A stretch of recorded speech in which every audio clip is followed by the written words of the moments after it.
在西瓦同样的东西，他跟我报3倍的价格，我超傻眼。所以来这边一定要跟他们杀价，用力的杀。波伊卡洋在波斯语里面代表的意思是大塔脚下，这个就是我们今天的主菜抓饭，一个人的费用是10万块索姆。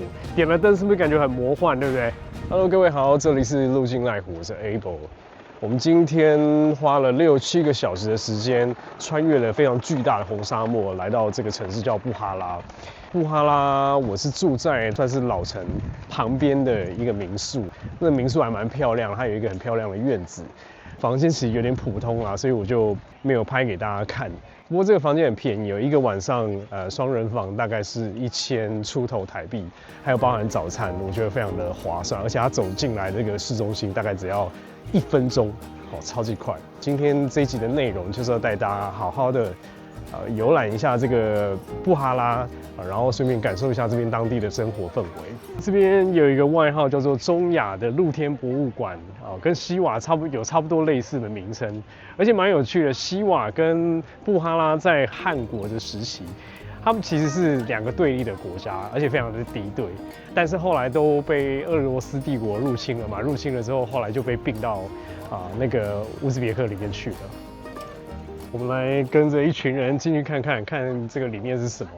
他们现在这边里面所有的古迹几乎全部都是充满了店家。中间这边就有一个餐厅，蛮漂亮的餐厅。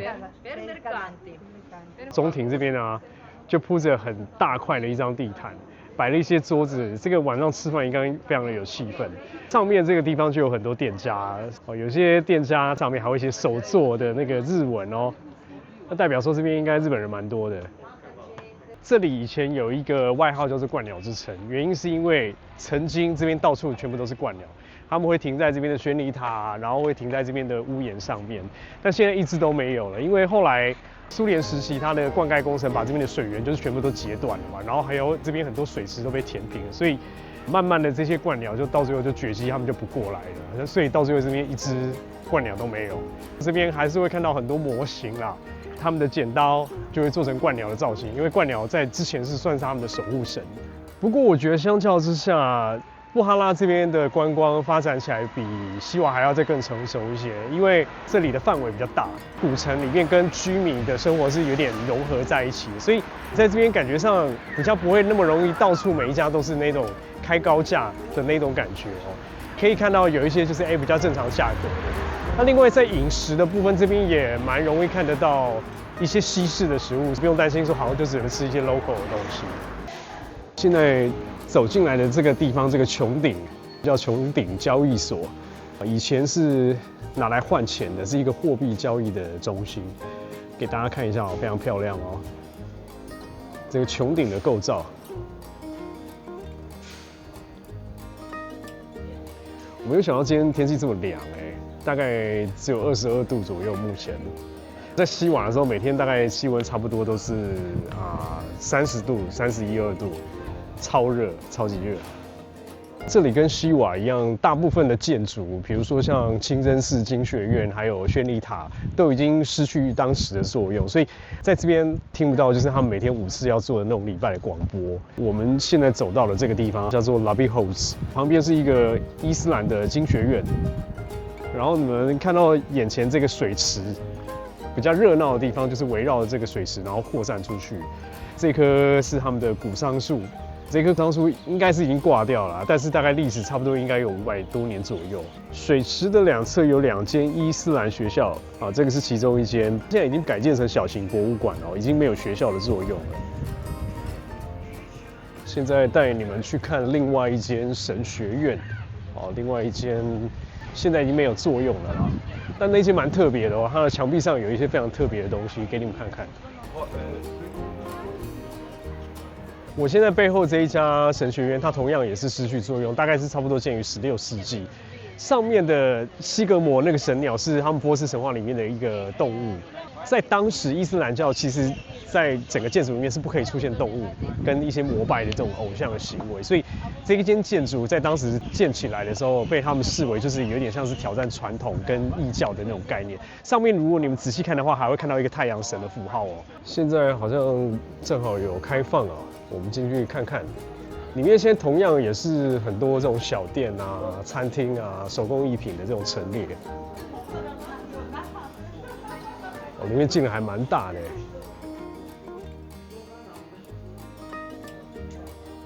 好的，我们离开这个地方，继续在这一座老城逛一逛吧。那接下来我们要去的下一个地方是波伊卡扬建筑群，在这个建筑群里面有一个非常有特色的叫做大换拜塔，它也有一个非常有趣的历史哦。当初成吉思汗在攻打的时候，把整座城所有的建筑全部都烧光了，唯独只有这座塔不敢烧。当他看到的时候，他觉得这座塔实在是太震撼了哦，心生敬畏，所以最后就留下了这座塔。除此之外，全部所有的建筑都没了。我们去看看这座塔到底是不是真的这么厉害。走着走着，我们就碰到了这边的其中一个历史的遗迹，这个叫帽子商穹顶。这个意思是说，这个穹顶商场它以前是专门在做帽子的交易，现在当然不是只有卖帽子，里面同样是充斥着非常多的观光小店。看一下里面的建筑的内部，很漂亮哦，非常壮观哦。而且从水池走过来到大换拜塔的路上非常的热闹，很多商店。每一座穹顶的上方都有一个特殊的设计，就是上面会开一个非常小的孔，因为穹顶是往上它的范围越来越小嘛，那个孔它就可以做一个类似像热对流，它会把冷空气留在里面，然后热空气就会被抽出去，算是古代人的智慧。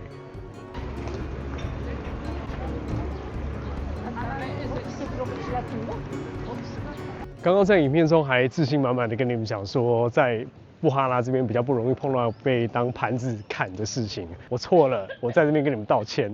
刚刚看到在西瓦同样的东西，居然是3倍的价格，他跟我报3倍的价格，我傻眼了，超傻眼。所以来这边一定要跟他们杀价，用力的杀。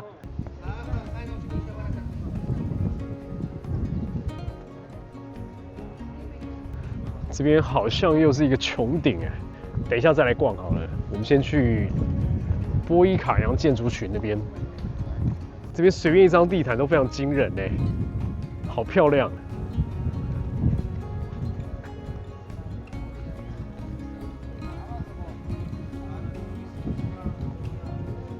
我们现在抵达了波伊卡扬建筑群，就是我背后这个非常大的一个广场哦。大家可以看到这边有3栋不同的建筑，我们赶快去看看吧。3栋不同的建筑刚好把这个广场框起来，变成一个完美的对称。那波伊卡扬在波斯语里面，也就代表的意思是大塔脚下。这一座大换拜塔，它的年份非常的久远，大概是差不多西元1127年的时候，在差不多是宋朝的时期，到现在目前最老的一个建筑。所以你们看那个成吉思汗。当初他们看到这一栋塔的时候，才会这么震惊哦，不敢把它拆掉，是真的还蛮壮观的。上面有很多文字，那个不知道应该是波斯文吧。大换拜塔的左手边这一家是波伊卡扬清真寺，然后右手边这边是经学院，这一栋。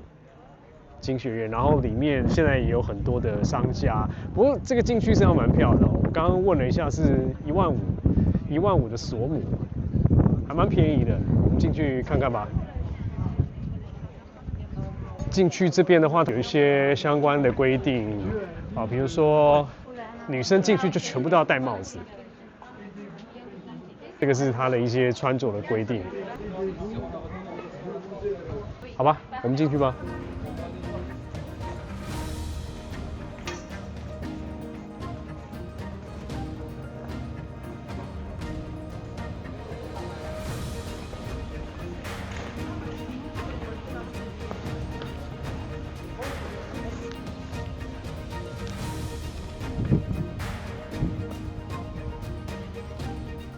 结果我误会了，里面没有看到任何的小贩，它就是一个展示的地方，就是建筑展示的地方。那看起来里面好像还有一些地方在维修哦。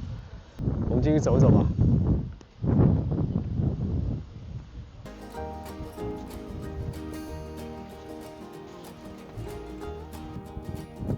这个建筑的后面好像还有很多地方可以走，蛮大的。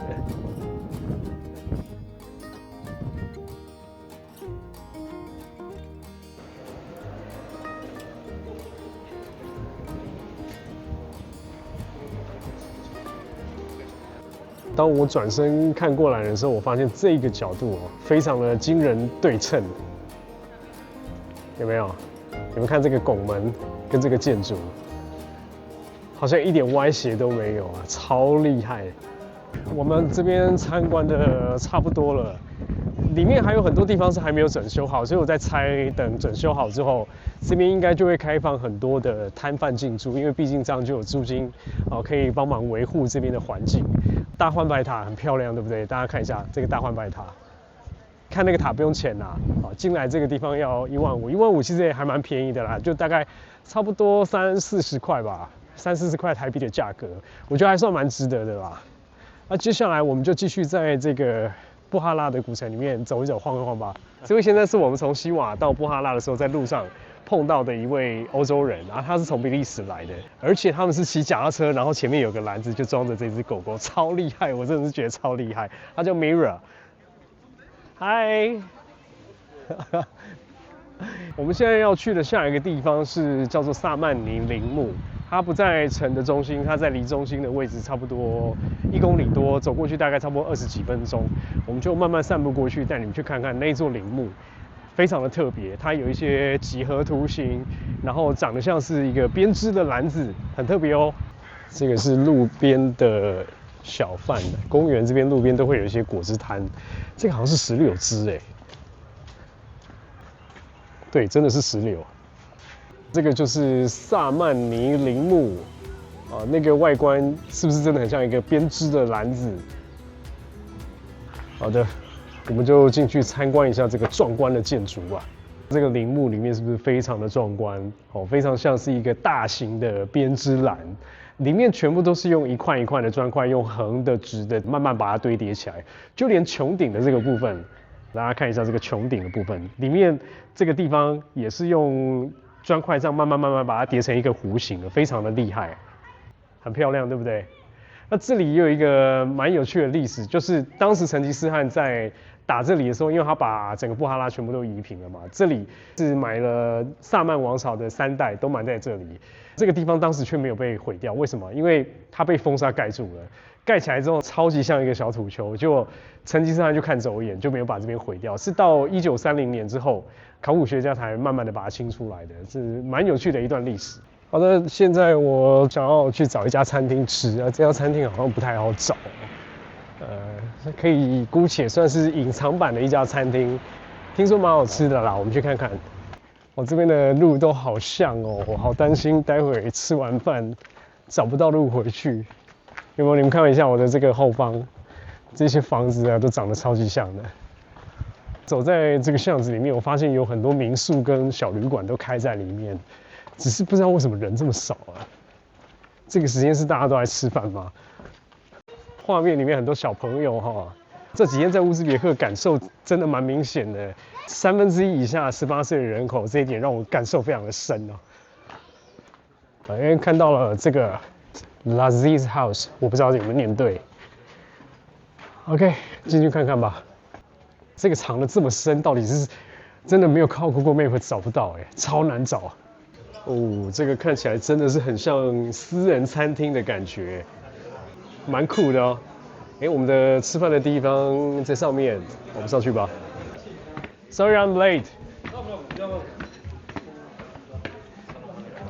Hi, hello. Hi. 这边里面房间就是一间一间的，然后里面就有吃饭的地方，环境还不错哦。我们找到的这家餐厅，它是一个算家族经营的餐厅，这一间宅子已经有100年的历史。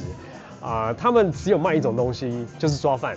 抓饭会全部就是等煮好之后呢，帮所有的人一起上菜。所以我们现在跟其他的客人一样，都在等抓饭。在等待的途中你们看桌上这一桌这么丰盛的配菜全部都是在它套餐的内容里面，都不用再额外付费。一个人的费用是10万块索姆，里面包含了这些小菜，然后还有这个馕饼。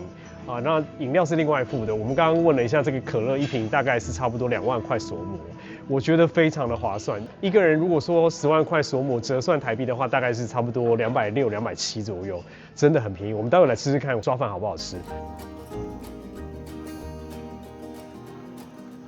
刚刚看了这一块东西，看了非常久，我现在才发现它是花椰菜。这个是好像是用炸过的这种花椰菜，然后里面有放一些石螺。主菜终于上桌了，给你们大家看一下有多夸张。当然，这个就是我们今天的主菜抓饭，超夸张！这是2人份你们看，给你们看一下比例尺有多大。这个放在我的旁边，有这么大，吃不完吧？怎么可能吃得完？这个上面有一些碎肉啊，然后有鹌鹑蛋啊，有一些葡萄干这些东西，看起来非常美味，但我实在是很担心我吃不完。好吧，那我们来开动啦。我觉得这个抓饭非常好吃，因为我在塔斯干，我有去吃了一家叫做中亚抓饭中心，那一家的抓饭也不错，但是有一点点米心没有煮透，就是我会咬到一些不熟的米饭，而且蛮油的。这家它的油腻的程度，我觉得比较没有那么夸张，而且米心都有煮透，我觉得非常好吃。这一顿饭花不到300块，简直是太超值了。你们看，它最后还上了一壶热茶，然后还有一块这个当地的传统甜点核桃饼，非常的棒。刚刚我有稍微查了一下因为我觉得布哈拉这边的抓饭吃起来比较清爽，原因是因为塔什干他们的做法，他们是整锅油然后把饭什么东西都全部都丢下去炒，所以非常非常的油。但布哈拉这边的做法，它是分层蒸煮，而且在整个抓饭他们的历史里面平常的人在吃可能就是撒一点碎肉，然后放个马肉香肠，差不多就这样子。我们刚刚吃的那一盘是很尊荣的、很尊贵的一个吃法，然后他们在招待客人的，比如说上面还有放鹌鹑蛋。然后会放了葡萄干，放了这个鹰嘴豆，这个是代表他们就是在款待客人的这种概念很棒的体验，非常推荐。如果万一你们有来布哈拉这家店，把它排进去，一定你们会喜欢。好了，那这边我们差不多要结束了，待会就带大家回去布哈拉的内城，这个古城的内部，去看一下他们晚上点灯是不是很漂亮。现在是晚上8点多，快9点，我已经回到布哈拉的古城市中心。带你们看一下这边晚上点灯的样子，非常漂亮但是有点冷你们看我都把外套穿起来了。这边晚上还是蛮热闹的猫猫好多你们应该有听到声音晚上的波伊卡扬建筑群，你们现在画面上看到的这个就是大幻拜塔。点了灯是不是感觉很魔幻，对不对？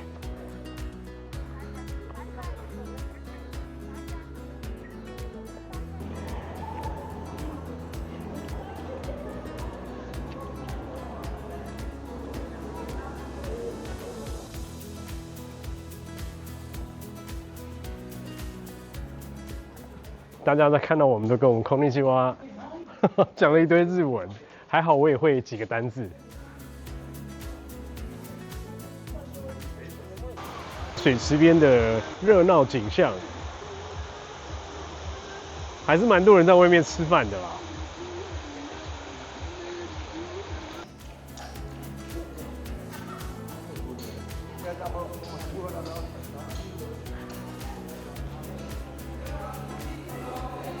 带大家看完了布哈拉古城内的夜景，是不是很棒、很漂亮明天早上我要再继续带大家在布哈拉这边再看一看，去一下他们市集，看一下别的地方。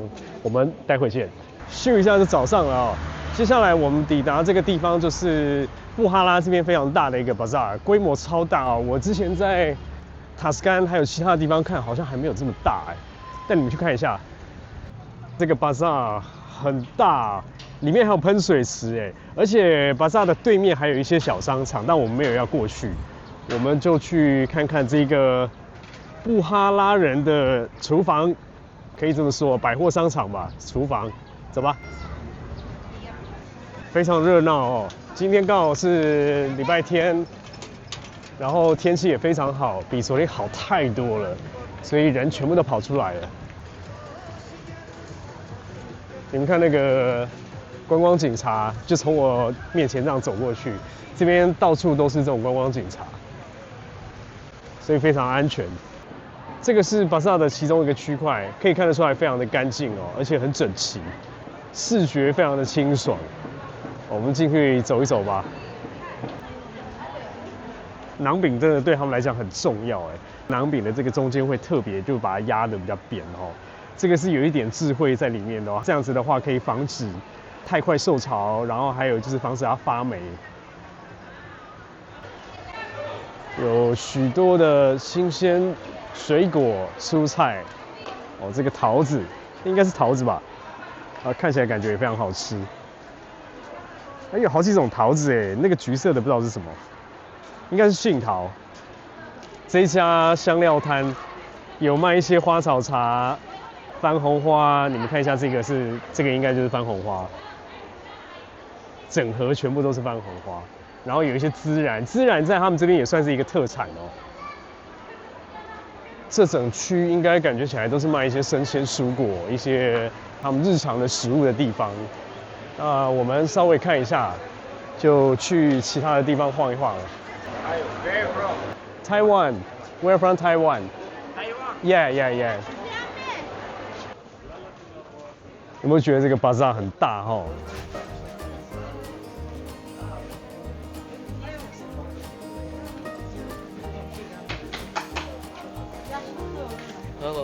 ？Hello， 我一直很好奇这个小小的这个一瓶一瓶的这个东西，这个小瓶的这个东西不知道是什么。刚刚问了一下哈，这个是拿来擦蚊虫叮咬的，还有防一些苍蝇什么那种类型的东西，我觉得蛮有趣的，很可爱。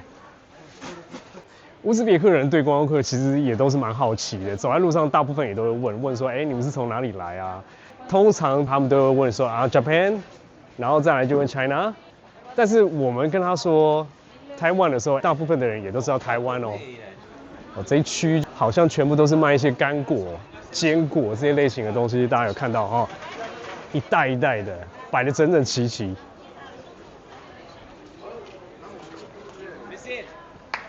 老板实在是太热情了，他在教我们怎么吃这个东西哦。拿一个杏桃干，夹着这个核桃啊，夹着各种坚果，直接把它吃下去。我还加了一个开心果。OK， 试一下，老板就是很热情的拿着这个杏桃干，然后夹了各式各样的坚果给我吃，我试试看。Yeah,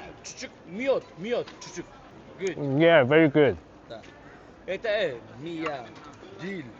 因为夹了很多东西在里面，所以口感上非常的丰富，然后层次感很明显。我觉得很好吃，我没有想到有这种吃法。这里每一家店的老板实在是都太热情了，就会主动的邀请你说，要不要试试看这个，要不要试试看那一个。虽然说他们都不会强迫你一定要购买，但因为台湾人脸皮比较薄，尤其是像我脸皮太薄了，所以后来我都不太敢靠近。Hi, Taiwan. Yeah. Yeah, first time. Okay. No, it's okay.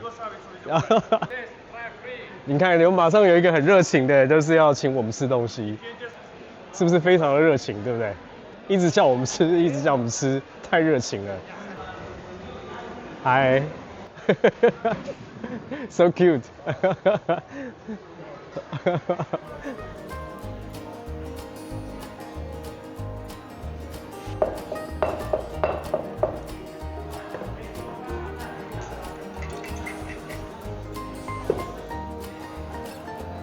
Hello.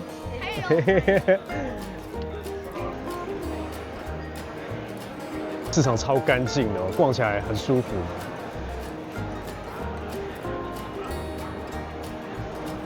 带大家体验完了这么道地的布哈拉日常，这个市集很棒，对不对？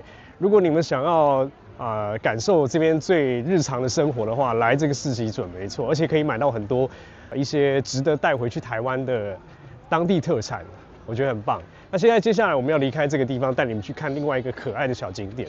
我们现在抵达的这个地方叫做四塔清真寺，它被叫做四塔清真寺，但实际上不是一个清真寺，也是一座神学院。以前是一个土库曼商人在1807年的时候盖的。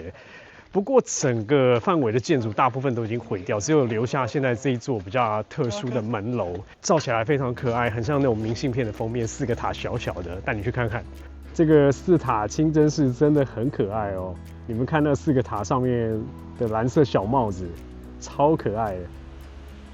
现在这个四塔清真寺，它当然也已经没有了当初的作用，里面现在全部都改成像一家一家的小商店，带你们去看一下这个商店。这边就有卖很多的纪念品。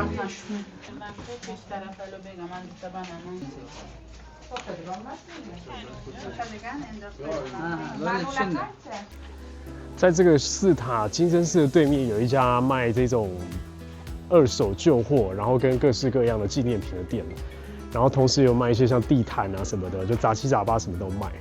好的，我们今天这一集的影片到这边差不多要结束了，带你们看了这么多很棒的布哈拉日常，希望你们还喜欢。如果喜欢的话，欢迎给我们超级感谢，或者是加入我们的会员频道，让我们拍更多的影片给大家看。也欢迎对这支影片按赞、订阅、开启小铃铛。我们就下一个城市见啦，拜拜。